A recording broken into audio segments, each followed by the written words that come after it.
কই সাপ কই?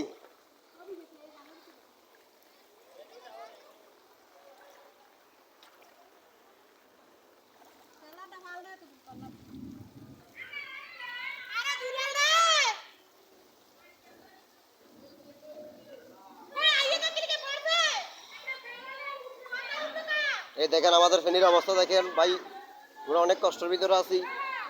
দেখেন আমাদের বাসা বাড়ি সব পানিতে ডুবে গেছে। দেখেন মানুষের অবস্থা সিরিয়াস। দেখেন ভিডিও ফুটেজ করে আমার ফেসবুকে চারটে অবস্থা দেখেন ভাই,